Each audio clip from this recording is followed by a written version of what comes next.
So, my Pentax Odyssey, I'm calling this. So, how did this happen? Well, about a year ago, I think, I had thought, based on just stuff I'd heard, things I'd seen online, thought Pentax seemed like a photographer's camera, photographer's brand. Maybe I should give them a try, because I'm pretty, I'm very keen on Fuji, which is also kind of a photographer's camera, I think, if there is such a thing. And I thought maybe I'm missing something with the Pentax thing. Maybe I should try it. And having had the Sigma SD15, I was kind of thinking, well, a DSLR isn't, it's not so bad. Maybe I should give it another try, having been mirrorless for years after originally having a Nikon D300, which was fine as well. So I thought maybe I should give DSLRs another chance. And then I thought, actually, I've got enough cameras already. I don't need more camera stuff. So I put all of this Pentax thinking on the back burner. And I was quite happy to move on. And then I found on eBay this Sigma lens, which is a 100 to 300, and it was advertised as new, mint condition, hardly used. But what the person wasn't aware of was what mount that was. And so they'd advertised it as, don't know which camera it's for, but they'd come across it. It was pretty much unused, and it is absolutely mint, I have to say.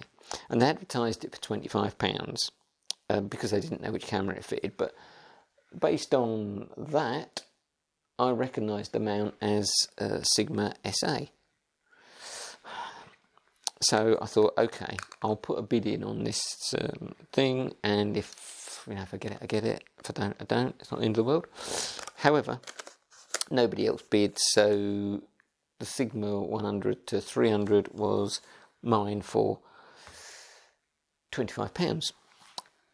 However, so the person then supposedly posted it off to me, and what I actually received was this, which is a Pentax 70 to 200, a Pentax F Zoom 70 to 200. And as you can possibly see there at the top, it's got a little chunk missing out of the front of it, the plastic kind of filter thread part, I guess that is. So it's got a little bit missing out of it. So I immediately got in touch with the person and said, look, I think you've sent me the wrong lens. And I was actually planning, once you buy something, or once I buy something on eBay, before it actually arrives, I've already started planning what I'm doing with it, and I planned to use this Sigma long lens at something that was coming up in a fortnight's time. And I thought, okay, it was a trip out sort of thing, a day out. I thought, oh yeah, the longer lens would be really good for that. So I got in touch with the bloke and said, look, I bought the lens, I think you've sent me the wrong one, can we sort this out? So he got back to me and said, oh yeah, terribly sorry, I'll send you the right one. Now, the Pentax lens had taken over a week to arrive, so I thought, I now only had a week left until this outing. I said to him, well, I want to try and get this done as quickly as possible. And he said, well, if you don't want to go through the sending it back returns process, you can keep the Pentax lens for £5. And I thought, well, I don't really need a Pentax lens, but maybe I can sell it on, even with a little bit broken in it. I thought, okay. So I said, fine, I'll keep the Pentax lens for £5 and you send me the Sigma lens. So he sent me the Sigma lens. He sent it really quick. It actually arrived the next day. So I now had a Pentax lens, but I didn't have a camera to test it on. And I thought, well, I can't really sell it on without trying it, particularly since I'd only bought it for £5. I thought, you can't take someone else's word for the fact that it works. So I need to test it. So I started looking around for a Pentax body, and there's a bit of kind of debate online about the reliability of some of the cheaper bodies, particularly things like K5, is it, and so forth. Around the sort of the 2015 time frame, or up to the 2015 time frame, whereby they got this thing called a aperture block fault, which is a little solenoid inside. That's they had one that was kind of a cheaper. They'd used a cheaper solenoid in some of these cameras, some of the entry level cameras, and the solenoid don't last forever. It gets corrosion, or it's not very well made. So, long story short, there's quite a lot of unreliable cameras out there potentially. I didn't want to buy an unreliable camera, so I thought if I'm going to try Pentax, I'll try it with something reasonable. So I went to the MPB website, where I often have bought cameras, and they had what was described as a good condition Pentax K5. I like this. And so I bought it. It was £165, which I don't think was a lot, really, to be honest, for the type of camera it is. But they are kind of, they're getting on a bit, I guess, because I think they came out in 2010. So they're certainly getting on a bit now. So anyway, this one was described as in good condition, and it arrived. And I was immediately kind of impressed with the size of this. It's, you know, it's not big and bulky at all compared to like the SD15. This is much smaller. Feels really nice. They feel really nice in the hand, very compact. Feel quite solid. So it's quite quite a pleasure to actually use and hold. Now, the specific camera that I bought from MPB it looked all right on the outside. It had some scratching here underneath, but that was all that you could see that was a problem with it. The screen was really clean. No scratching or anything like that. Body generally very good, just apart from some, a couple of scrape marks underneath. And I thought, well, that looks really good. And I think it had a shutter count of 16,000, so not a lot there either. Not a lot of use, it seemed. So I thought, great, this is going to do me just fine. Now, what I didn't realise immediately was there were a few things that seemed a little bit off. One of which was it's got two command dials. It's got a wheel at the back, command wheel, a wheel at the back, and one at the front. And the one at the front was flaky. Sometimes it worked, and sometimes it didn't work. And I thought, well, that's not the end of the world, you know. It's for most functions, you can just be using the rear command dial anyway. So it's not. For somebody who shoots an aperture priority quite a lot, sunny, that's not not a big deal. And I thought, okay, that's fine. I then discovered that when I switched the level, it's got a level gauge in it. When I switched the level gauge on in it wasn't level at all. So the level gauge was reading level when the camera was like that. So you could reliably count, it's got a little sort of block pattern to it on the LCD at the top, and you could reliably count that it was consistently 3 blocks out all the time. So you could level the camera if you knew to count 3 blocks out all the time. I thought, that's not great. But the biggest problem with it was the autofocus. Because I only had the one lens, the 70-200, I did buy another lens. I bought an 18-135, is that right? 18-135, as a walk-around weather-resistant lens for the camera.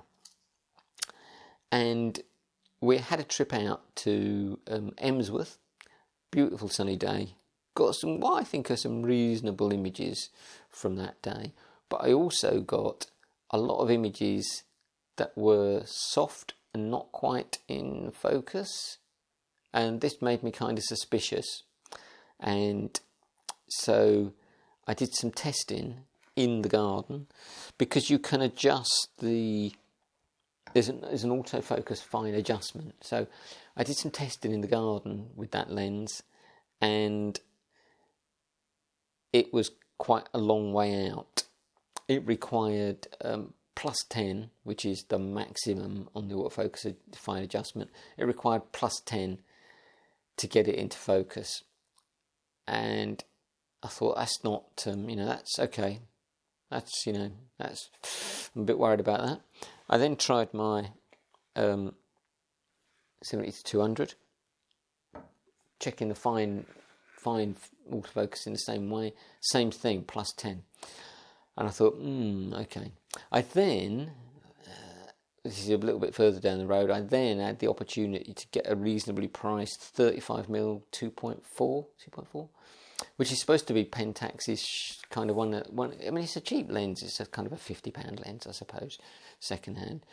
But it's supposed to be very sharp. It has a good reputation for sharpness. And again, I had trouble getting an in-focus image. And when I did the test on that one, and this is using the way I'd set up the camera on a tripod, and mirror locked up and all that sort of stuff, and did it from the focal length in meters away, wide open, and at f8 and at f16, so on and so forth. So I did a lot of testing on it, and +10 on that lens wasn't enough to get the image in focus. It required more than +10, and I thought, I could manually focus it, and it was super sharp, but that's not the point, is it? I mean, the point is you don't have a camera that can autofocus and then manually focus autofocus lenses all the time yourself. So I thought, this is a problem. So I emailed MPB and pointed out the issues with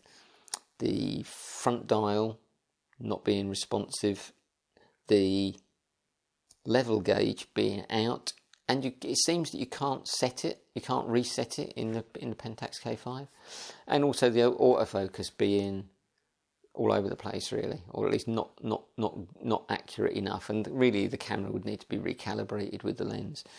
So they said, yeah, it looks like you've got a problem there, send the camera back to us and we'll replace it, which they have done. And this one you see here is the replacement.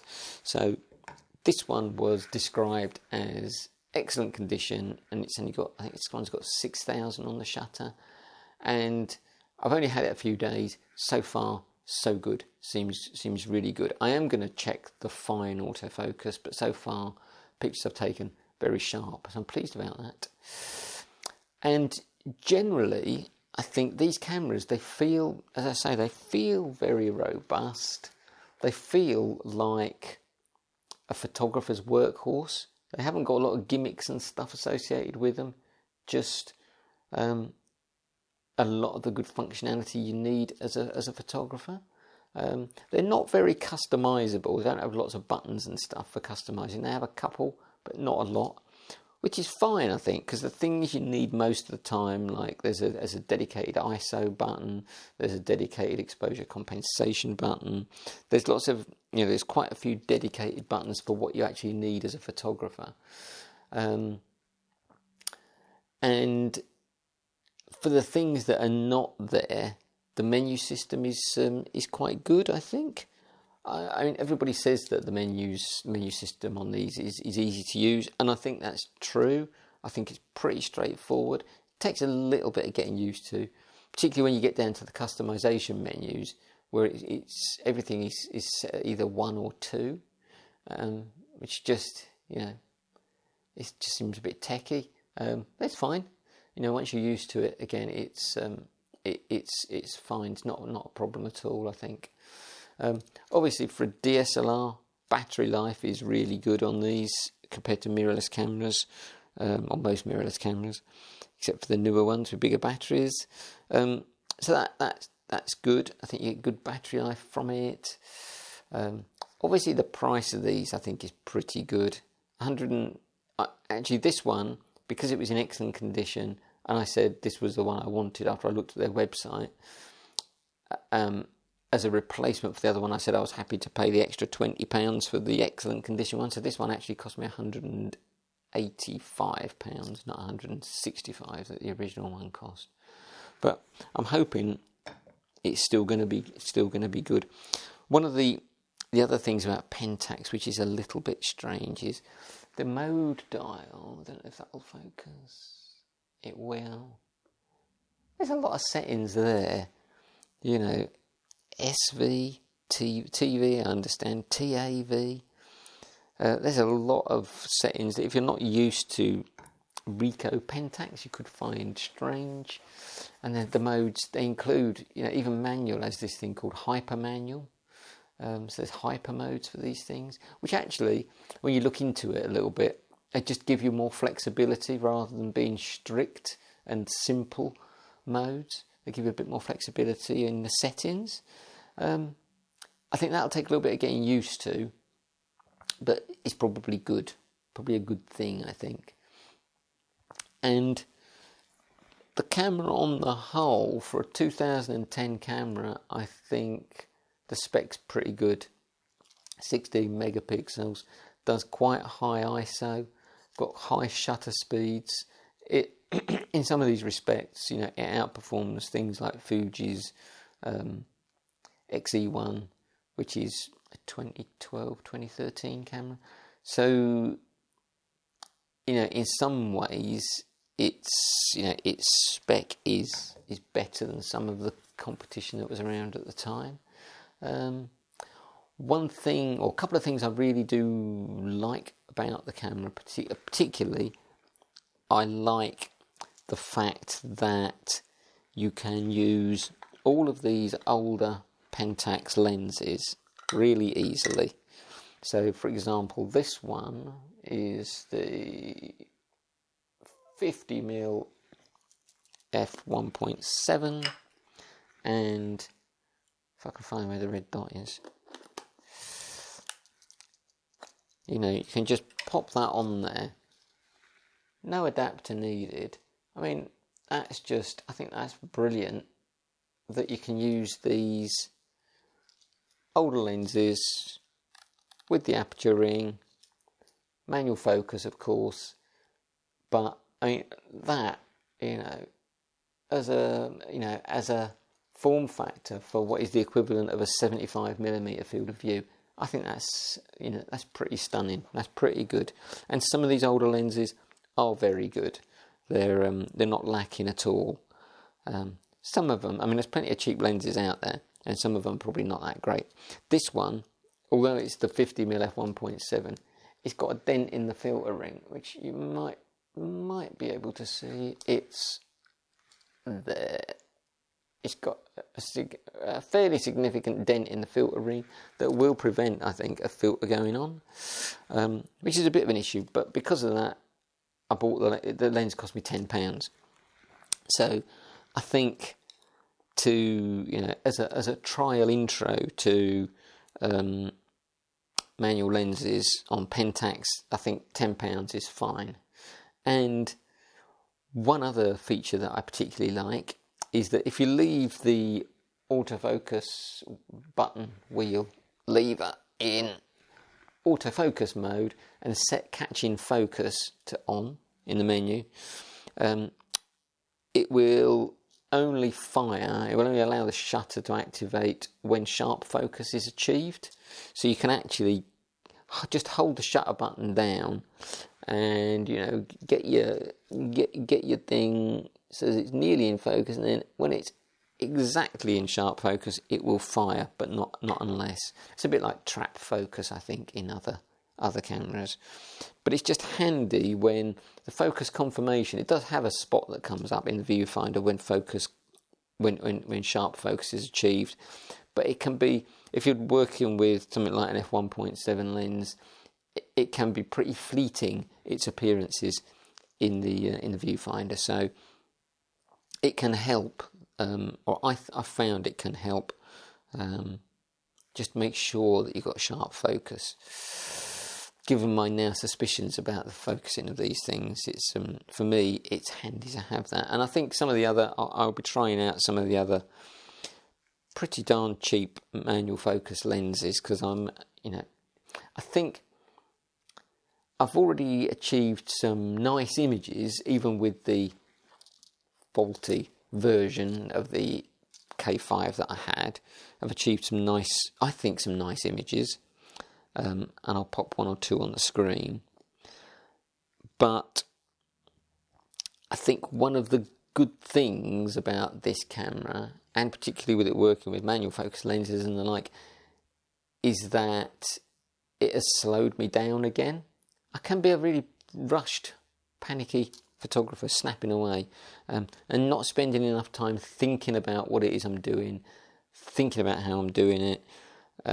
And this, I think, this Pentax will help me with that. It will help just to slow me down a bit and make me a more considered photographer. Two other things worth mentioning on this camera, considering its age, are this SR shake reduction. I'm not sure how good it is yet. We'll see in practice. But I can't imagine that the stabilisation in these will be as good as the Olympus, but we'll see. I think Olympus is supposed to be industry leading, or was, but we'll see. The other thing I like about it, which I've only tried a tiny bit, is the live view. It seemed like a really good implementation to me. You just click the button, and what you can then do is, it'll zoom into focus. You just by pressing I think it was pressing the OK button, or the info button. Might have been the info button. I'll need to check that out a bit more. But the live view seemed like a really good implementation to me. I was quite surprised how good that worked when I tried it. It does do video as well, 1080p I think, and I'll try that out at some point as well. So far, Pentax, almost so good. But we're going to have to wait and see just how good it is. But generally pleasantly surprised. And I think if I hadn't had a poor start with the other Pentax K5 body, I'd have probably been reasonably pleased. So let's see how we get on, and I'll report back shortly. Oh, and top marks to MPB for sorting that out with no hassles. Hopefully this one's good and I can move forward from there. But so far their customer service has been really, really good. Thank you, MPB. I'm not even sponsored. Should be.